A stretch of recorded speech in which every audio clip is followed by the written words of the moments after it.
Morning students. बच्चों, इससे previous class में हमने ईवीएस में क्या पढ़ा था, चैप्टर 15 स्टार्ट कर लिया था, है ना। और मैंने आपको ये भी बताया था कि दो तरीके के वेस्ट होते हैं, कौन कौन से, बायोडिग्रेडेबल और नॉन बायोडिग्रेडेबल। ठीक है, तो बायोडिग्रेडेबल वेस्ट कौन से होते हैं, जो इजीली सड़ जाते हैं और मिट्टी के साथ मिल जाते हैं और हमारे पर्यावरण को नुकसान नहीं पहुंचाते हैं। लेकिन नॉन बायोडिग्रेडेबल वेस्ट कैसे होते हैं नॉन बायोडिग्रेडेबल वेस्ट, जो आसानी से सड़ते नहीं हैं और हमारे पर्यावरण को हानि पहुंचाते हैं। ठीक है, चलिए आज हम आगे पढ़ते हैं। नेक्स्ट टॉपिक क्या है बच्चों? नेक्स्ट टॉपिक है डिस्पोजल ऑफ वेस्ट।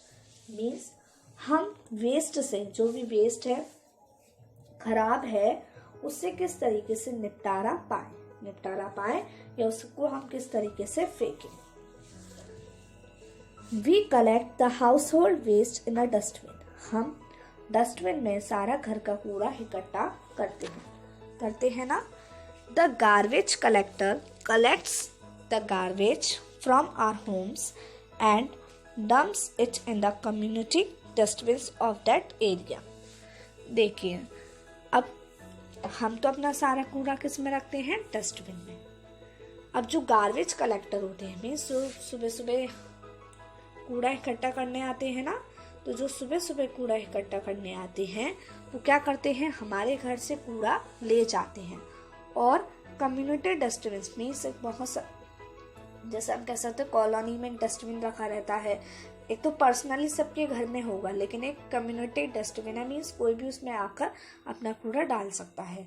तो यही किया जाता है, जो गार्बेज कलेक्टर होते हैं वो हमसे सारा कूड़ा इकट्ठा कर लेते हैं और उस कम्युनिटी डस्टबिन में डाल देते हैं। देन फिर the trucks of local municipal authorities pick up this garbage. और फिर क्या होता है, जो आपके आसपास की जो नगर पालिका होती है वहाँ की अथॉरिटीज आती हैं और उस गार्बेज को अपने साथ ले जाती हैं, किसमें, ट्रक में रखकर, and take it for disposal, और उसको फेंकने के लिए वो ले जाती हैं। यही होता है, आपके घर से कूड़ा कहाँ जाता है, पहले गार्बेज कलेक्टर के पास, और फिर वो बड़े बड़े डस्टबिन जो होते हैं वो उनमें से म्युनिसिपल अथॉरिटीज का ट्रक आता है, वो सारे कूड़े को ले जाता है। ठीक है, Here are some methods to dispose waste। अब यहाँ पर कुछ तरीके हैं जिस तरीकों से हम अब एक ही तरीके से तो वेस्ट को फेंका नहीं जाता है, बहुत सारे तरीके होते हैं जिसके थ्रू हम वेस्ट से निपटारा पाते हैं। जैसे देखिए, पहला तरीका क्या है, ओपन डंपिंग। ओपन डंपिंग का मतलब है कि हमने कूड़ा लिया और फेंक दिया, बस वही कूड़ा पड़ा हुआ है, वही बीमारियां पैदा हो रही हैं, सब काम वही हो रहे हैं। हमने बस जस्ट कूड़ा लिया, वेस्ट लिया, गार्बेज लिया और उसे एक जगह फेंक दिया। The garbage is carried to an open ground outside the town और सिटी लिमिट्स। क्या होता है, सपोज कोई खाली जगह पड़ी हुई है या फिर कोई भी ओपन ग्राउंड पड़ा हुआ है सिटी के बाहर या टाउन के बाहर, कोई भी हम कह सकते हैं कोई ऐसी प्लॉट वगैरह पड़े रहते हैं लोगों के, या खाली जगह पड़ी रहती है, लोग क्या करते हैं, वहीं अपना कूड़ा इकट्ठा करते रहते हैं और वहीं पर कूड़े का एक ढेर बन जाता है। This results in a heap of garbage which pollutes the environment.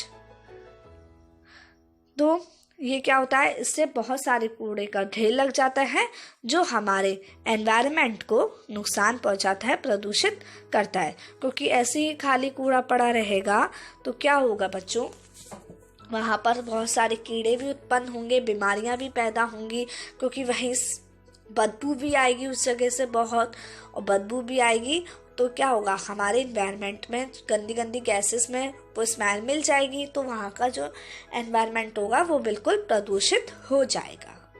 ठीक है, तो ओपन डंपिंग का मतलब यही है कि हमने खाली जगह में कूड़ा फेंक दिया। अब नेक्स्ट प्रोसेस देखते हैं बच्चों। आप इस पिक्चर में देख सकते हैं ना, इस पिक्चर में क्या हो रहा है, बस यही खाली जगह पर बहुत सारा कूड़ा पड़ा हुआ है। पड़ा हुआ है ना, जैसे आपके घरों से कूड़ा आया और सब ट्रक आया और यहाँ पर खुली जगह पर ट्रक ने सारा कूड़ा यहीं फैला दिया। तो ये क्या है? Open dumping. OPENDUMPING। Dump means वही होता है फेंकना, तो ओपन डंपिंग। ठीक है, आगे देखते हैं अब हम। देखिए पढ़ना स्टार्ट करते हैं। नेक्स्ट प्रोसेस है लैंडफिल। क्या है? लैंडफिल।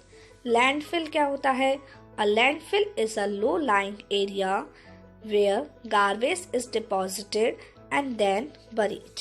मीन्स जो लैंडफिल होता है वो एक लो लाइंग एरिया होता है, मतलब थोड़ा सा गड्ढा टाइप का होता है, और वहाँ पर हम कूड़े को इकट्ठा कर देते हैं और उसको नीचे दबा देते हैं। फिर once the landfill is filled, जब वो पूरा फिल हो जाता है ऊपर तक, तो हम उसके ऊपर एक सॉइल की लेयर बना देते हैं। तो सामने कूड़ा है, ये हमारा बहुत सारा कूड़ा है, हमने इसको ज़मीन के अंदर दफना दिया और इसके ऊपर हमने एक सॉइल की लेयर बना दी। इस तरीके से इसके ऊपर एक सॉइल की लेयर बना दी, तो इसको हम बोलते हैं लैंडफिल। ठीक है, क्या है ये? Landfill. It is a very safe means of disposal of waste. ये बहुत सुरक्षित तरीका है। हम कूड़े से निपटारा पाने के लिए सबसे सुरक्षित तरीका, बहुत सुरक्षित तरीका क्या है? लैंडफिल। ठीक है, इससे क्या है कि कूड़ा बाहर नहीं है तो गंदगी पैदा नहीं होगी और बदबू भी नहीं आएगी। नेक्स्ट प्रोसेस देखते हैं। नेक्स्ट क्या है? नेक्स्ट प्रोसेस है बच्चों इंसिनरेशन। क्या है? Incineration. Another way of disposal of waste is by dumping it at one place and then burning it. Means कूड़े से निपटारा पाने के लिए एक और दूसरा तरीका है कि हमने बहुत सारा कूड़ा एक जगह इकट्ठा किया और उसमें क्या कर दी? हमने आग लगा दी। बहुत सारे लोग ऐसे करते हैं, एक जगह बहुत सारा कूड़ा इकट्ठा कर लेते हैं और उसमें क्या कर देते हैं? आग लगा देते हैं। This is called incineration. इसको हम क्या बोलते हैं? इस प्रोसेस को इंसिनरेशन मीन्स भस्मीकरण। INCINERATION। इंसिनरेशन मीन्स होता है भस्मीकरण। However, this is not a good process as it causes air pollution. जब कूड़े को हम जलाएंगे तो कूड़े को जलाने से क्या होगा बच्चों? धुआं होगा, और धुआं क्या होगा? धुआं एयर पॉल्यूशन करेगा, हमारी हवा को गंदा करेगा। तो हवा गंदा होगी, इसका मतलब क्या होगा? Air pollution. क्या होगा? Air pollution. So this is not a good way to dispose the waste, है ना? वेस्ट को डिस्पोज करने के लिए ये अच्छा तरीका नहीं है। आगे पढ़ते हैं अब हम। Urban and rural waste means गांव का कूड़ा और शहरी कूड़ा। गांव में भी गंदगी होती है और शहरों में भी। People living in urban areas earn more money than the people living in rural areas. Means जो लोग अर्बन एरियाज में रहते हैं, शहर में जो लोग रहते हैं, वो ज़्यादा पैसे कमाते हैं किन लोगों से? जो कहाँ रहते हैं? रूरल एरियाज में रहते हैं, गाँव में रहते हैं। एज अ रिजल्ट, इसलिए इसी परिणाम स्वरूप urban people spend more on food. तो क्या होता है? अब जिसके पास ज़्यादा पैसे होंगे वही तो ज़्यादा पैसे खाने पर और बहुत सारी सुविधाओं पर, कपड़ों पर, मज़े के लिए बहुत सारे पैसे खर्च करेंगे ना। और जब बहुत सारे पैसे खर्च करेंगे तो हम खाने के आइटम से भी ज़्यादा खरीदेंगे। तो ऑलरेडी रूरल एरियाज़ में इतना कूड़ा नहीं होगा जितना कूड़ा कहाँ पर होगा? अर्बन एरियाज़ में। तो टाउन्स और सिटीज़ में ज़्यादा वेस्ट होता है बजाय रूरल एरियाज़ में। ठीक है, आई बात समझ में सभी को? अब मैं आपको लैंडफिल की पिक्चर दिखाती हूँ और आप इंसिनरेशन की तो इसी में देख सकते हैं कि बहुत सारा हमने कूड़ा लिया और उसको हमने जला दिया। चलिए आगे देखते हैं अब हम कि बच्चों ये क्या है? लैंडफिल। क्या है ये? लैंडफिल। LANDFILL। लैंडफिल में भी क्या होता है? हम ज़मीन पर, मतलब क्या होता है? बहुत सारा कूड़ा वहाँ पड़ा हुआ होता है और उस हम कूड़े को क्या करते हैं? ज़मीन के अंदर दफना देते हैं, मतलब ज़मीन के अंदर उसको दबा देते हैं और उसके ऊपर एक मिट्टी की लेयर बना देते हैं।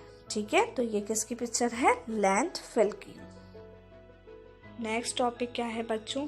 नेक्स्ट टॉपिक है कॉम्पोस्ट पिट। कॉम्पोस्ट मीन्स क्या होता है? खाद। कॉम्पोस्ट मीन्स क्या होता है बच्चों? खाद। क्या होता है, जितना भी हमारा घर का कूड़ा होता है या फिर जो एनिमल एक्सक्रीटा है या ह्यूमन एक्सक्रीटा है, जो भी घर का कूड़ा है, ऐसा कूड़ा जो ज़मीन में जाकर मिट्टी के साथ मिल सके, मीन्स बायोडिग्रेडेबल वेस्ट। तो क्या होता है, गांव में गहरे गड्ढे deep pits are dig to dump the household waste in it. क्या होता है, गांव में बहुत गहरे गहरे गड्ढे बनाए जाते हैं और उसमें जितना भी घर का कूड़ा है, जैसे सब्जियों के छिलके हैं या फिर हम कह सकते हैं फलों के छिलके हैं या कोई भी वेस्ट मटेरियल है जो घर का वेस्ट मटेरियल है, उसके लिए एक बड़ा सा गड्ढा खोदा जाता है और उस बड़े से गड्ढे के अंदर उस हाउसहोल्ड वेस्ट को फेंका जाता है। This waste is often covered with soil. और फिर इस पूरे वेस्ट को हम सॉइल से कवर कर देते हैं। आफ्टर मैनी डेज, कई दिनों बाद, this waste turns into manure. और कई दिनों बाद क्या होता है, ये कूड़ा खाद में बदल जाता है। मैन्यूर को हम हिंदी में क्या बोलते हैं बच्चों? खाद। MANURE, मैन्यूर मीन्स खाद। This method of waste disposal is known as composting. और इसी तरीके को हम कूड़े से निपटारा पाने के लिए यह एक तरीका है और इस तरीके को हम क्या बोलते हैं? कॉम्पोस्टिंग। क्या बोलते हैं बच्चों? Composting. It is a good method to dispose biodegradable waste. तो एक बहुत अच्छा तरीका है किससे? बायोडिग्रेडेबल वेस्ट से निपटारा पाने के लिए। तो बायोडिग्रेडेबल वेस्ट क्या होता है? वो वेस्ट जो इजीली ज़मीन के अंदर जाकर सड़ जाए, मिट्टी के साथ मिल जाए और सड़ जाए।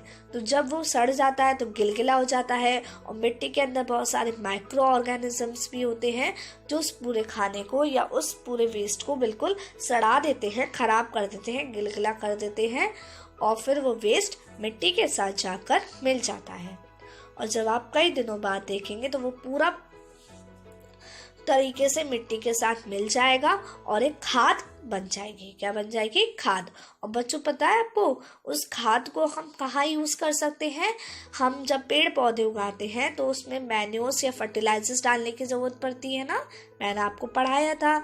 तो वही मैन्योर वहाँ पर यूज़ की जाती है। उस मैन्योर के अंदर बहुत सारे न्यूट्रिशन होते हैं जो हमारे पौधों को बढ़ने के लिए ज़रूरी होते हैं। ठीक है, तो हम इसी तरीके से वेस्ट से एक यूजफुल चीज़ बना सकते हैं। तो सबसे अच्छा तरीका क्या है? मैन्योर बना लें कि वो वेस्ट से हम क्या बना लें? मैन्योर। और नॉन बायोडिग्रेडेबल वेस्ट अगर हमसे हो रहा है तो उसको हमें कम करने की कोशिश करनी चाहिए कि हमें इसको कम यूज़ करना चाहिए। ठीक है, अब देखिए, रिड्यूस, रीयूज एंड रिसाइकिल, ये 3 वेज है। ठीक है, रिड्यूस का मतलब क्या है? कम उपयोग करो। रीयूज मीन्स पुनः उपयोग करो और रिसाइकिल मतलब पुनः निर्माण करो। रिड्यूस, हमें नॉन बायोडिग्रेडेबल वेस्ट को जो डिस्पोज इजीली नहीं हो सकता, तो हमें ऐसा करना चाहिए कि हम उसको कम इस्तेमाल करें।